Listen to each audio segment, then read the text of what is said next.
back with game number 3 of MYM versus BBN. And C-Zone, did you get your drink of water? Yes, I did, and I just unmuted my microphone. Kind of useful. So, I hear it helps. yes, I do. Especially when doing sound checks. Where? Yeah, yeah, that caused my sound engineer a little bit of pain. So for everybody that's just joined and logged in, thank you for stopping by. We've jumped in viewer numbers. Make sure you bring everybody, your aunts, uncles, dogs, animals and pets, because this is the Medion challenge. This is the lower bracket. The team that loses this game is out of the tournament. It's that simple. The team that wins faces off against Moscow 5, and I don't know what's worse, being knocked out or knowing that you're coming up against M5 next. I'd say you'd rather have the chance against M5 because you might win, and if not, it's going to be good practice. And if you do win, you might have a chance to win laptops and money. So I guess that's probably a better one. But if you lose, you can watch the stream, which is also pretty amazing. So quite of a hard choice there, but yeah. I still think they want to win, to be honest. So look at the bans this time round. Lee Sin and Karthus removed, as well as Twisted Fate and Urgot. So we can definitely understand Better Buff Needly removing Twisted Fate from the pool. Jax is the next one being removed. So we're missing the ban on Nautilus. We're missing the ban on Shen. And are we going to see MYM insta-locking Shen? He is available. He's in the pool. So is Ari as well, if you know, it's worth mentioning. But it is going to be Shen. So not, you know, it wasn't a difficult decision for Meteor Makers. No, definitely not. They, as all teams, they like the Shen. And apparently, BBN was more scared of the Twisted Fate than of the Shen. Both have the global ultimates, but apparently the Twisted Fate gave them a tiny bit too much trouble in that last game. And he did do fairly well. In retrospect, I kind of disagree with his item build because he wasn't getting focused anyway. But, you know, it works out for him in the end, and he did very well. So there's going to be a Noxon and a Corki pickup. Noxon is sort of a counter to Shen because as soon as you turn on that ultimate, Shen will not be able to ult in, and he might be too late. There is a workaround for this. You can use your function buttons to jump to an ally, but that is not 100% accurate. So Noxon does kind of counter Shen, especially when Shen doesn't know where it is. I like watching the Nocturne ganks. You know, that paranoia dive in. You hear the darkness. I like the champion. I enjoy watching the champion. I also like the combination of the Duskbringer and the Unspeakable Horror. You know, putting that little trail onto somebody and then having to stay within range for the fear to actually proc. It gives an interesting element to the game. But I do like this pick from Charu because we have seen a lot of AP Lulus recently, and they kick serious butt. So someone is asking if you can't just click the ally icon. I think that gets blocked out. I'm not entirely sure, but even then you won't know. No, I'm pretty sure that gets blocked out because otherwise you could see who is getting low. So I think that gets blocked out as well, but I'm not sure on that. So don't quote me on that. If it is still visible, then disregard what I said. This is an interesting pick right here. Take a look at this. You've got Soraka and Graves. Graves, of course, is True Grit passive. That's going to be able to bump up a lot of his magic resist and his armor. When you look over at the opposing bottom lane, you are going to see the Corki Taric that we spoke about in the last game. Corki Taric, of course, is going to be able to shred a lot of armor. You're going to have the Gatling gun that's going to be shredding as well as that Shatter, and it's going to negate a lot of the armor that comes from the Astral Blessing and from that True Grit passive. But I think the burst that Graves is going to be able to put out will be greater than the burst that Corki can put out. The difference here comes in Taric deals more damage with Shatter Radiance than what Soraka can deal with her Infuse and her Starcall. If she even uses Starcall, which you rarely see because it does push your wave, and it can be very bad for you actually if you don't time it well. So there's going to be a Vladimir and an Ari on one team. So I'm going to guess it's going to be a double Will of the Ancients. It did get sort of nerfed. The price got bumped up a bit, and rightly so because it was a bit overpowered.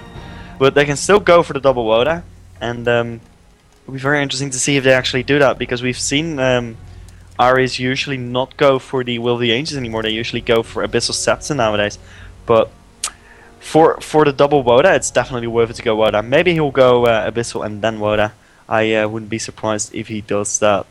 Well, let's take a quick look at the bracket. While we are in a small break, we're going to wait for the game to load up. We are, of course, watching Better Buff Needly facing off against Meet Your Makers, guys. This is the Medion challenge where teams are playing for 1,000 euros in cash and 5 Medion laptops. So that's a laptop each, in case you guys don't know how to do math.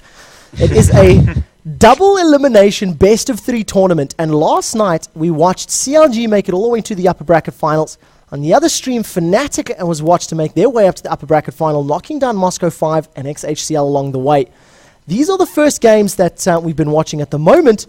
Team Megashock have defeated Asylum 2-0, meaning Asylum are out of the cup entirely, and they're going to face off against XHCL on the 3rd of June. Tonight, the winner of this game of Better Buff Needly or Meet Your Makers is going to be facing off against Moscow 5. The game is scheduled to start at 9 p.m, so we're probably going to be in time for that kickoff. If you guys don't know, make sure you head over to Esports Heaven. They are the hosts of this event. Intel are one of the sponsors, as well as Medion, of course. Brought to you by Chaos TV, myself, Quickshot, and C-Zone. So, C-Zone, where does your money lie? Who do you think is going to be able to pick up this game, looking at the champion selection? It's going to be very close, and I don't know how well Vladimir does against Aurelia. I think a lot of it is going to depend on that lane. If he does win the lane, I think they have a very good chance of pulling this off. The late game for the teams are not very far apart. I would give that to BBN though, so if they can drag this out, they will probably be in better shape. Early game, I don't know who's going to win, to be honest.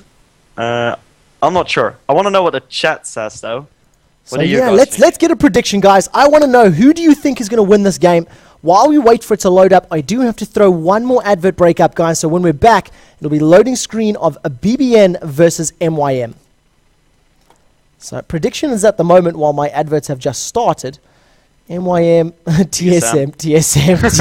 Manchester United. My chat is completely flooded with TSM, so that's who they think is winning at the very least. How many people do you actually have? 4,700 viewers at the moment. Oh, that's pretty good. I've got 1,200. And I'm pretty sure this time we're not having people that are watching both streams. Yeah, that is very true. Because the echo got fixed, and I'm so happy about that. There is no echo problem this time round, luckily. I don't know if my adverts even ran, actually. Oh, there we go. Okay, so I couldn't run another one this time because of that fact. So everyone was hearing me talking. So a single advert will try to be run. There we go. That's going to get us into the last section. Adverts over 90 seconds cannot be run more than once in 15 minutes. Yeah, somebody said Quickshot wins. Thanks, 60. You're awesome. Shout out to 60. Yeah. All right, so I think we need to put Give us your Facebook so we can link that at the end. And you put that into slow mode, that's for sure. My chat is going a little bit crazy. So we are into the champion select. UFO Corky. That is awesome. You've got the epic vampire awesomeness armor of amazing vampireness on Bloodlord Vladimir. I'm pretty sure that's not the name now. I'm going with it. I'm going with it. I'm going with it. I love that skin, and I love the sound effects as well. Siren Cassiopeia is also particularly cool, but I've never thought of her as a sea snake. No, me neither. But interesting. I don't know what I was going to say there. But so there's two people with no skins. They are kind of letting the team down. But that's on the other team as well, and I'm going to have to give the skin battle to BBN because that Soraka skin isn't that pretty. I think so too. And you've also got to remember the awesomeness that is UFO Corky. I mean, that counts as 2 votes at least. So we are into the final game, guys. This is the third round of course, the best of 3. And the winner of this faces Moscow 5. And the votes at the moment, they did lean a little bit more towards MYM once we read through the TSM nonsense. But I want to watch this bottom lane because I think it's going to have a lot of kill potential. Because, of course, Tarek is going to be able to stun somebody up. And once he stuns either Libek or Makla, can move forward with Spirit of Mage, Pop that phosphorus bomb down. Use that Gatling cannon. And oh, Brooklyn's running straight into everybody. Get there so late. And first blood goes the way of MYM. Oh, that sucks. That sucks so badly. Ah. So the first blood went to... Oh, wow. The first blood went to Caroline. And top lane does snowball hardest out of all lanes. So that might get very painful indeed for Blademaster. And I'm scared for his life, to be honest. Whoa, that's not what I wanted to do. Yeah, that makes life very, very difficult. Because Irelia, well, I mean, Vlad already has a fairly weak early game. And now the fact that Blademaster is going to be coming into lane with the Null Magic Mantle as well as some pots. Plus 24 MR. Let's actually see what a magic resist is. 73 at level 1. Compliments of the plus 24 magic resist and then probably just flat MR runes. So really nicely done there. So first blood is going to be on Aurelia on the top lane. And we're going to see Nekadurp. He's starting off at the rates. A dash from Markart. Not quite sure what the thinking was there. Maybe to get in range for a smite steal or something. But just showing his face saying, hey, what's up? I'm here. So he is going to be starting with his blue, which Shans usually do, even though they do use energy. They kind of need that for their purple blades to be able to jungle quickly enough. And he'll probably be going for his red right after. Another thing to notice that Shen... Look at this bottom lane right now. There's so much damage coming out. Just the Dazzle Phosphorus Bomb was almost enough to kill Libic. I did not quite see that, so I'm going to go and rewind that. You just go on ahead. Fantastic. I'll let you know if anything happens, but at the moment, wow, the damage was immense. That was immense. So looking at this bottom lane at the moment, Corki's range actually, it looks bigger with this UFO model. For some reason, it looks as though his auto attack range is slightly further. He does outrange Graves anyway at base stats. But once we start seeing Brooklyn adding a couple more points to this Shatter, the combination of Shatter and Phosphorus Bomb is going to be very, very hard to deal with. Blademaster doing pretty well in this top line, in fact. He's only used his first pot now, and he's managed to keep Caroline down around about the same health that he's sitting on. Yeah, Caroline actually went for no magic mantle with that first blood, which is going to help her a lot against Vladimir, especially considering Vladimir is sustained damage. So every time he uses his magic damage, it will get reduced, and that is over time, so he will be able to regen that reduced damage as well. And you see Mokat at the minute setting up with this blue buff area. Level 2 does manage to... he was looking for the smite steal. It was in fact Nekadurp that picked it up. Now that he's got red buff and blue buff with the slow that's coming down from those auto attacks, Mokat is forced to flash away. Now we're going to see in the middle lane. Oh, middle is even pressure. Shen is going to be able to get away. Charu's got no mana left and he's behind no man's land. Has already burned his... no, still has Flash Veil, but opted not to use it. Oh wow, they actually gave that kill to Spirit Mage. You can see all of them go, okay, you take that. Well done there.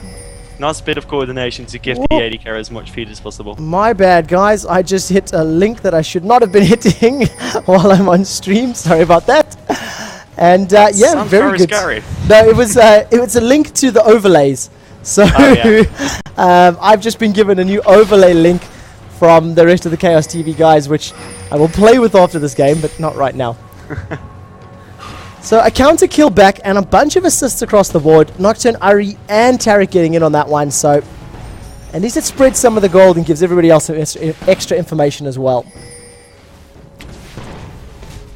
So right now, on the items, we can see that what's his face? No, Mokat already has a cloth armor in addition to his boots that he started with, and that's gonna give him quite a lot of health in the jungle.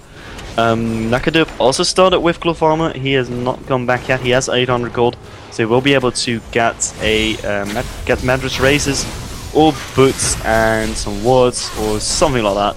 I'm gonna guess he's gonna go for mattress raises though.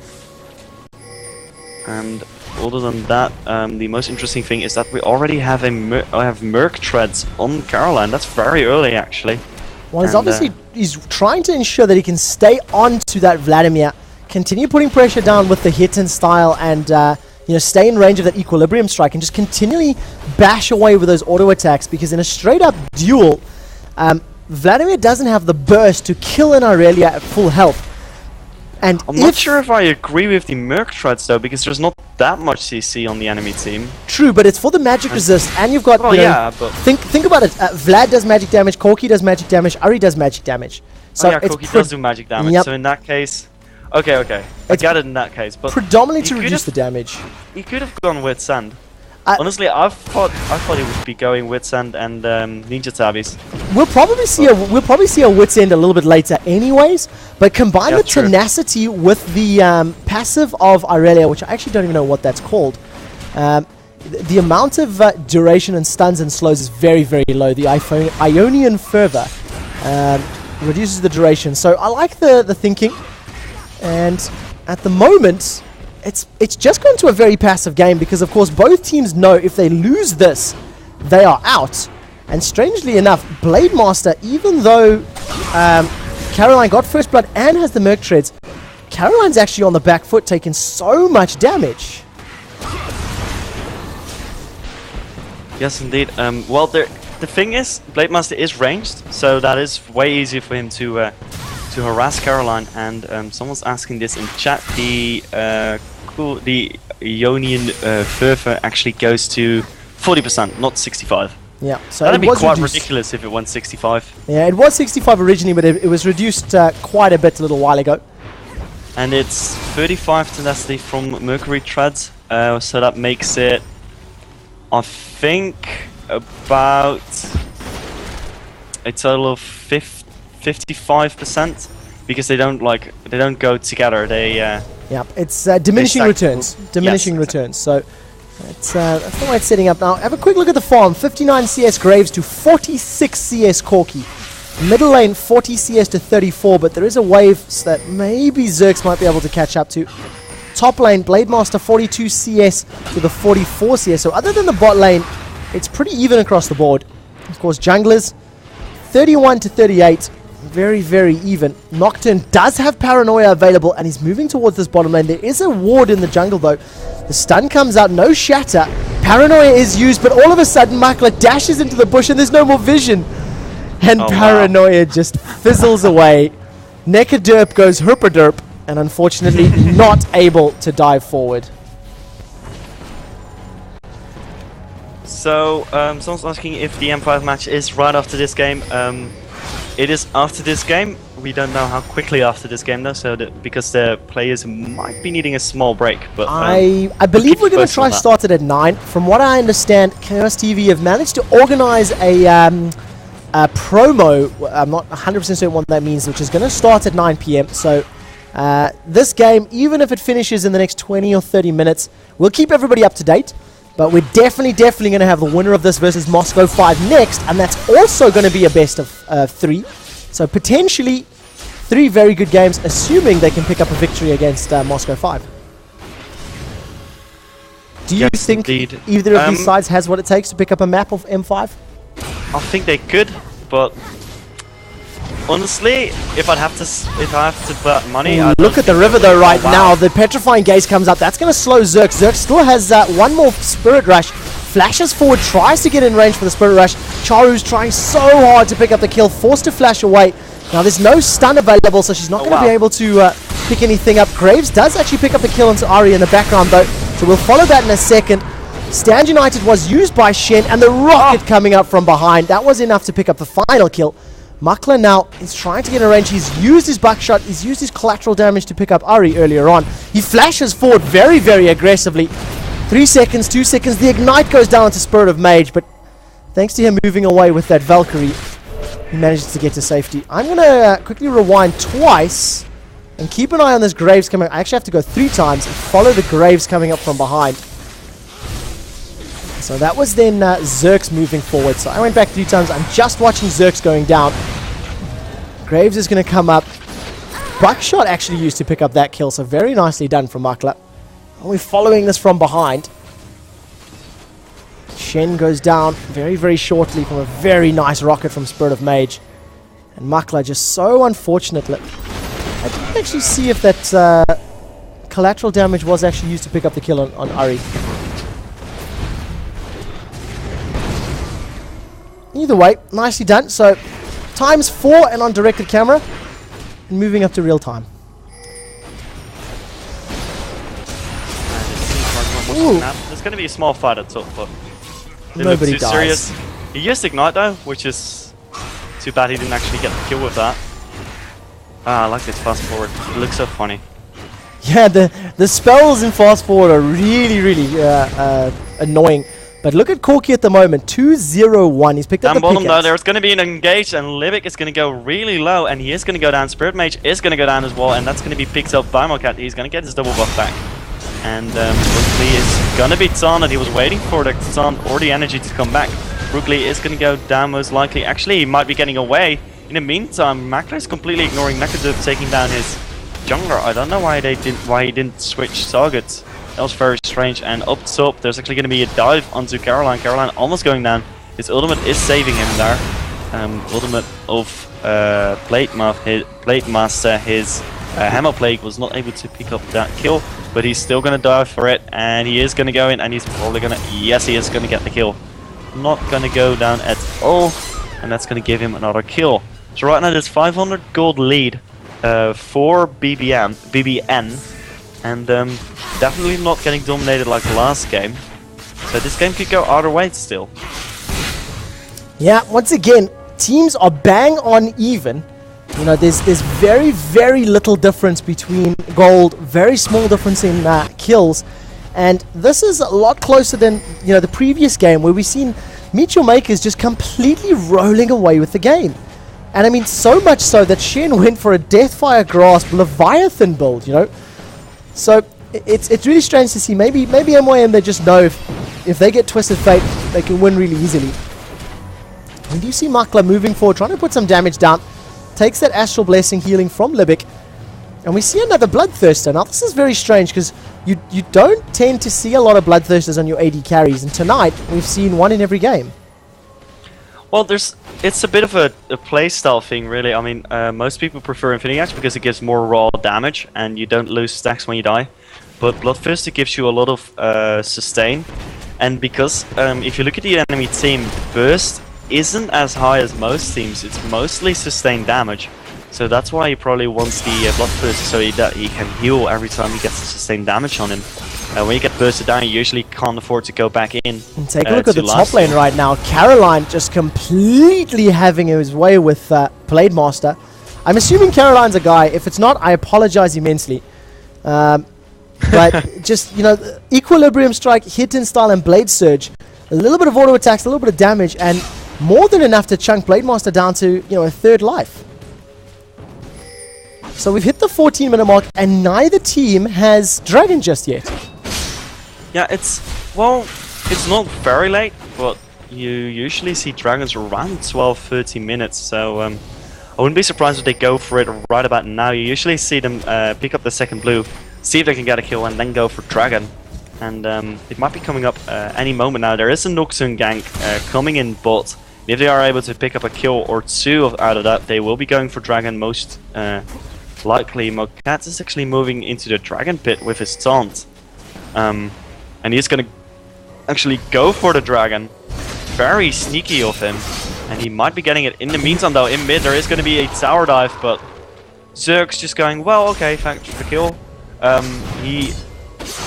No wait, I can't remember, was it Zergs that did that or Charu that did that in the game where the other person played Karthus? I think it was Charu that did that. Yeah, Charu was playing Karthus and he managed to pull Zergs backwards, I believe. Yeah, he was playing Ari and he got tower dived by Karthus, played by Zergs, and he goes away. So Mokat actually picks up that dragon solo. Very sneaky of him, and that's a lot of free gold without any way of contesting for BBN, and that was really well done. And they are still not ahead in gold though, MYM. So it's going to be interesting to see what happens next. Bottom lane though. Pick up the dragon though. Yes. Bottom lane at the moment. Graves is pulling further and further ahead. 126 to 109 CS right now, and yeah, it's one extra creep per minute, but every little bit of gold helps. And in condition, Graves does, the balancing factor is the fact that Corki has 2-1-3, so he's got extra kills and assists. And now look at this. BBN better buff nearly. They've moved into this dragon pit. They see it's not there. But look at the okay, ward. let's group up, take Dragon. Oh. We do have Paranoia going down though. That is going to make it finally this time onto Lipic. And the Fear proc pushes Lipic all the way backwards. As soon as the Fear ends, Wish is used as well as Stand United. So unfortunately that cooldown is now blown. Aria is now moving as quickly as she can. The Duskbringer does actually land onto Nekadip. So Zerx, that's the first dash. Second dash. Third into the Charm. Should be able to pick up that kill. And it does. The slow under the tower means Zerx is going to start taking some tower damage. One more hit. The taunt manages to just... Vorpal Blade landed. He got in range for the Vorpal Blade. And that is what was needed. And Zerx is going to go down. She doesn't have the damage to kill either Caroline or Mokat. But a nice little juke. Light workout. Just to delay the inevitable. Caroline. Oh, there was... I don't know if that was like on purpose, but it looked to me like Mokat was like, okay, you take the kill for the blue buff.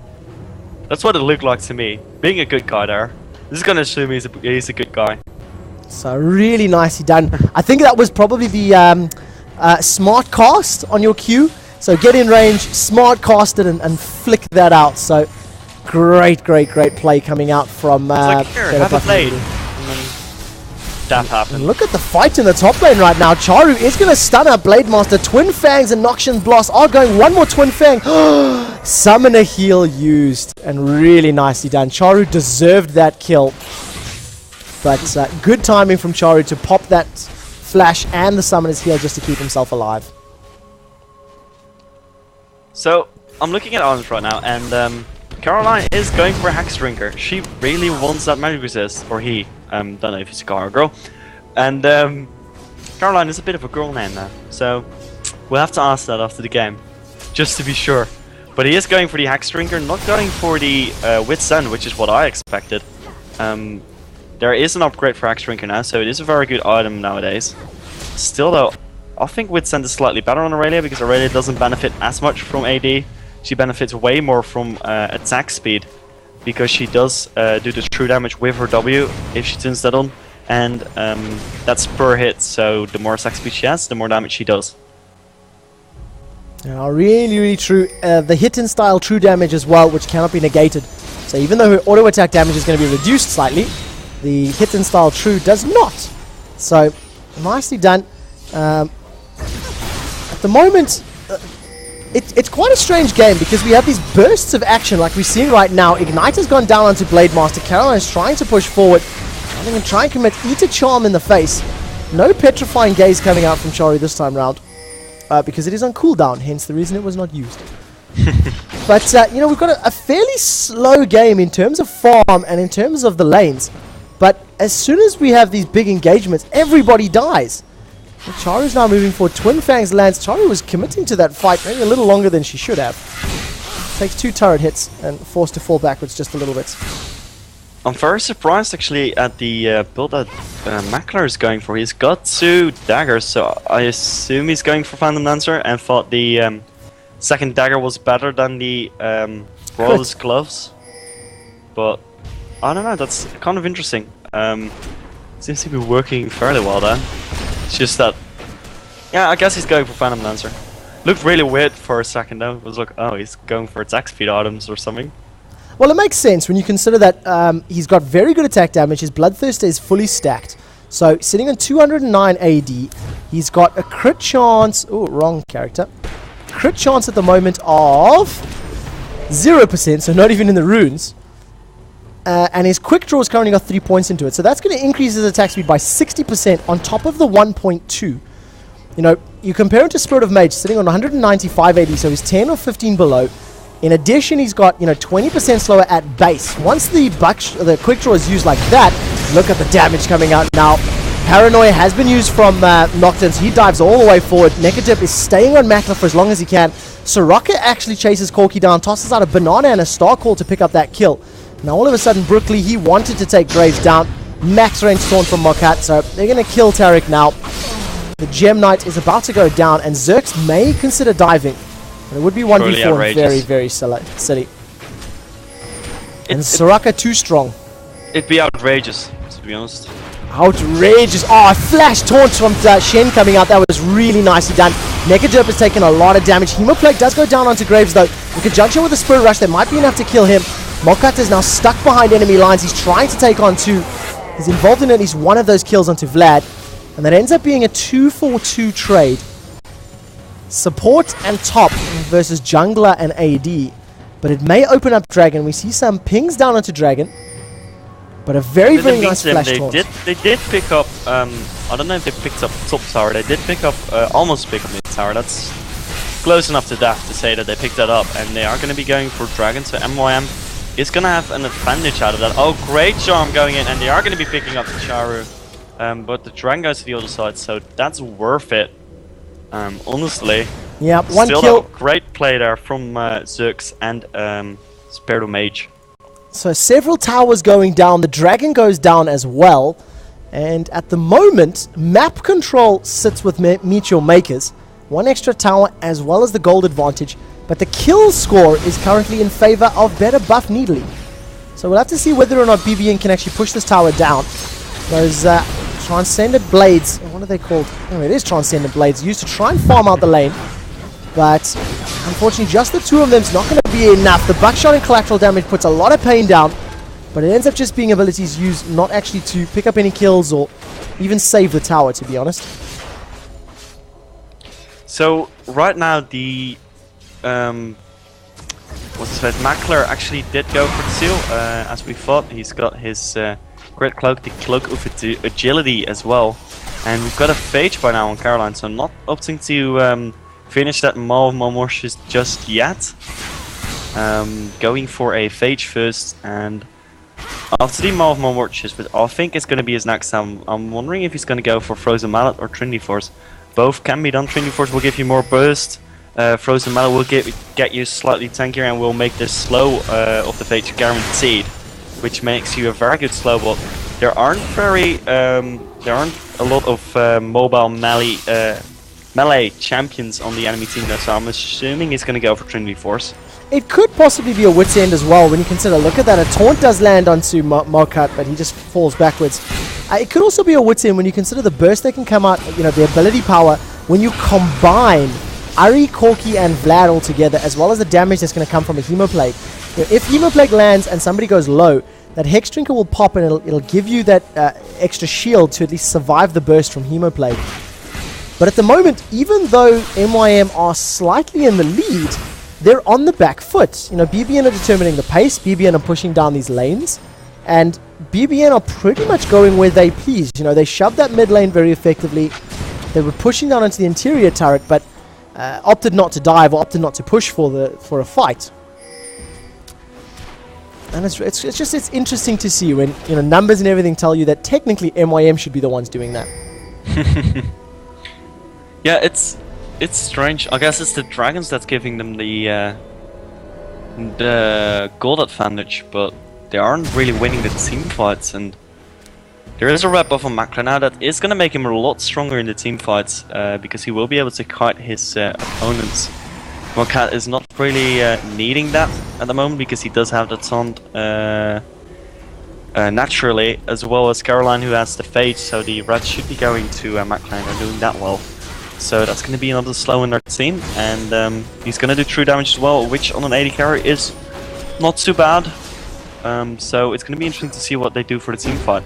Right now, Mokat is clearing out wards at Baron, and they might be forming up for actually doing it. I was just about to say, I think that the next big engagement is going to be around the Baron buff, possibly around the Dragon buff area, because neither team is really able to do a very big successful poke type of composition. You know, Corki's pretty good with those missile barrage, but that's really it. You can have Ari sitting on the back line as well, tossing out those orbs of deception and whatnot, but they're not necessarily the best poke composition. And the way that the game is slowed down and stalled at the moment, we're probably going to see another big engagement in and around one of these map objectives. You know, Dragon's going to be up within the next couple of minutes. I think 27 is if I remember correctly. Baron buff is starting to be viable. Players are going to be able to start, you know, killing off the Baron buff very, very quickly, especially a blue buff Cassiopeia in conjunction with the Graves and Aurelia. They're going to be able to melt it down. And you see, once again, just this Mexican standoff, nothing coming from it, neither team pushing or fighting or forwarding, you know, committing to a big fight. So, I talked about the itemization that Zerx was going to go for before the game started. He actually opted to go for a Wireless Crystal Scepter, and is now going for a Will of the Ancients, which will give a huge buff to the AP and Spellvamp of both him and Blademaster, because Blademaster already has his Will the Ancients, and that will give them a grand total of 60 AP and 40% Spellvamp just from the auras of those items. Those items also give 50 ability power to the champion using it, so that's 110 ability power and 40% Spellvamp for I think 2,800 gold. That's pretty cheap. Good stats, yeah. And also every single champion benefits off that. Taric will get stronger. Corki's damage is going to go up as well. So it's not only the double APs that are going to benefit from the Wotas. So will their support. So will their Taric. Nocturne to a much lesser extent. But I mean, all of Taric's abilities, except for his Gatling gun, also scale off ability power.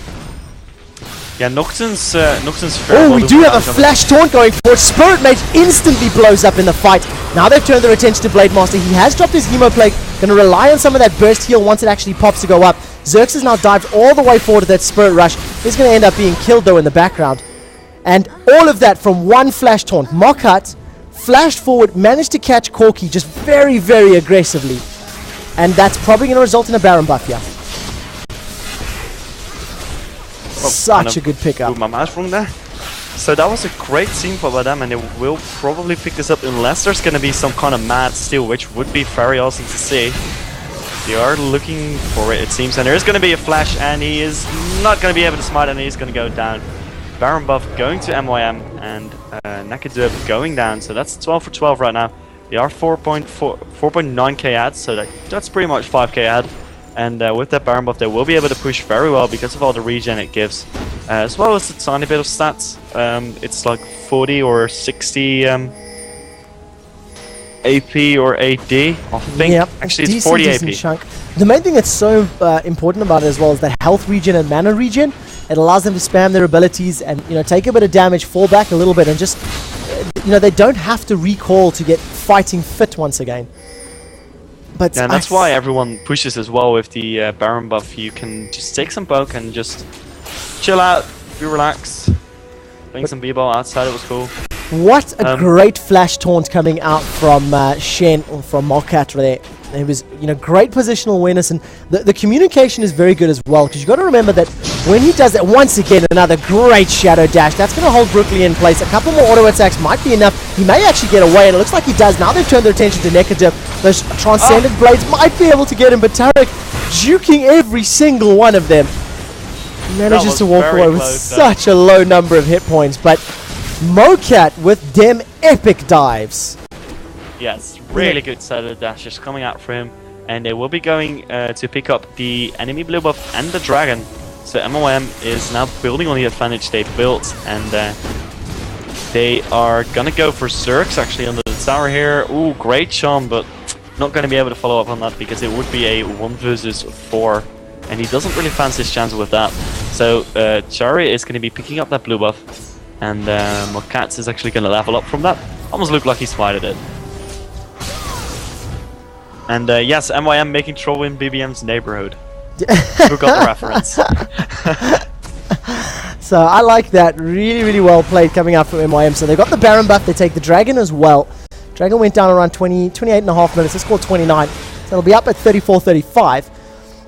And we're going to have to see what they can do with the remainder of this buff. They've managed to push the lane up towards that interior tower in the bottom lane. They managed to steal a Dragon. 2/3 of it's been used. And of course they picked up a couple of kills at the same time.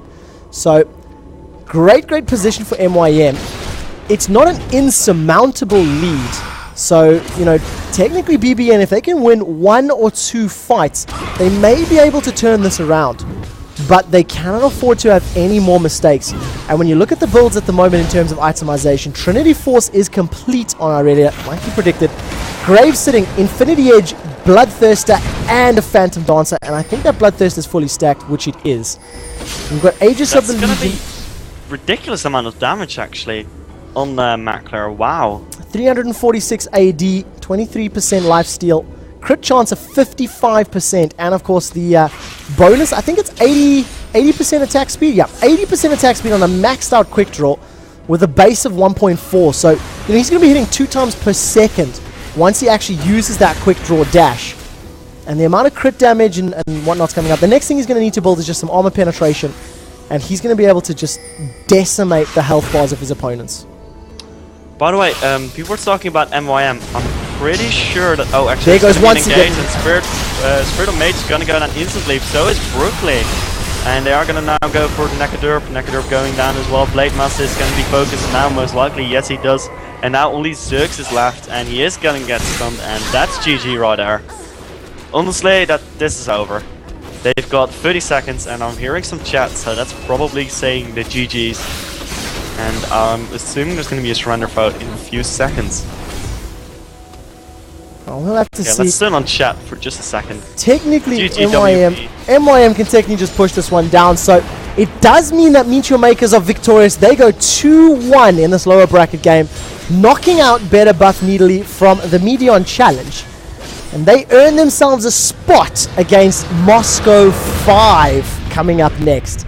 Moscow 5 versus Meteor Makers. That's a whole lot of MMMs in one game. And that is going to be in around 20 minutes, most likely. I don't think that's going to be any earlier. If it is, we will keep you posted. But for now, we're going to look at the kills and the damage graphs. I'm asking my people right now what's going to be going on. M5 is ready. Well, have a chat to the admins. Yeah, have a chat to the admins. See what they say. The moment, this is the final kill score, guys. 5-2-10 on Makla, 5-1-6 Caroline. Mokat Shen, 6-3-12. We could probably go so far as to say that his Flash Taunts actually won the game. I love looking at the damage graphs, and wow, clear lead coming out from Graves that time round. So guys, we are going to confirm exactly what's happening with the next games. While we are doing